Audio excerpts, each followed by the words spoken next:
بسم الله الرحمن الرحیم. نن ډیره د خوشحالۍ شپه ده. زه غواړم چې د خوشحالۍ کې تاسو هم ځان سره شریک کړئ. د اوو شپو ختم به نن اختتام ته ورسېږي. راځئ تاسو ویډیو کې نن د خوشحالي ما سره وګورئ.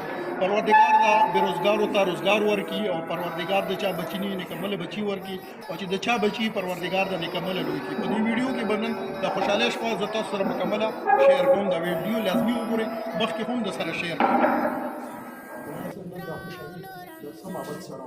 الحمدلله دلته زمونږ یکم رمضان چې څنګه زمونږ هر کال دا ترتیب دی چې مونږ یکم رمضان نه د ختم قرآن عظیم الشان په تاراو کې چې دا اهتمام ترې دا کوو. سخت کال چې دا کومه خوشحالي په مونږ باندې او په تاسو باندې راغلې ده، دا هم د هغې تسلسل یو کړی ده. او الحمدلله دلته زمونږ د اوو شپو ختم چې دا وشولو او په هغې کې روزانه په بنیاد باندې پنځه سپارې چې دا په ویلې کېدلې او نن د اخرنۍ سپارې نیمه حصه چې دا پاتې وه هغه هم اختتام ته چې دا ورسېدله. او الحمدلله ډېر په بهترین انداز سره زمونږ کارسې محترم هغې د قرآن عظیم الشان تلاوت چې دا وکړلو. او ما خو دا وویلې په بیان کې هم چې الحمدلله دا خلک هم خوش نصیبه دي چې دا کم خلکو دا ختم مونږ سره وکړلو. او ډېر د لرې لرې ځایونه تاسو وکتل چې د حیات آباد نه دغه نه د اوپیه قانونۍ نه د دلزاخو نه د ګلبهار شیخ آباد سیټي ټاون دا ټول شامي روډ دا ټول علاقه چې دا به دلته راتلل او دې ته یو سهولت هم مونږ ورکړی چېرې دلته مونږ سره د پارکینګ دپاره یو لوی ځای نو الحمدلله هغوی هم په دې باندې خوشحاله وو چې مونږ ته سهولت دی د پارکینګ په اعتبار سره د جومات د پراخۍ په اعتبار سره الحمدلله ډېر په ښایسته ماحول سره په ښایسته ماحول کې زموږ د ختم عظیم الشان چې دا وشو. بسم الله الرحمن الرحیم.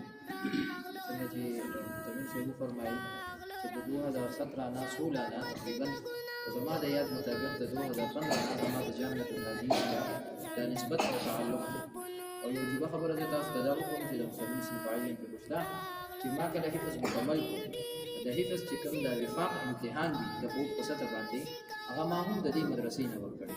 الحمدلله د ډېر وخت نه زما د دې مدرسې سره د جناب متمم صاحب په وساطت سره د دې سره یو نسبت دی، تعلق دی او محبت دی.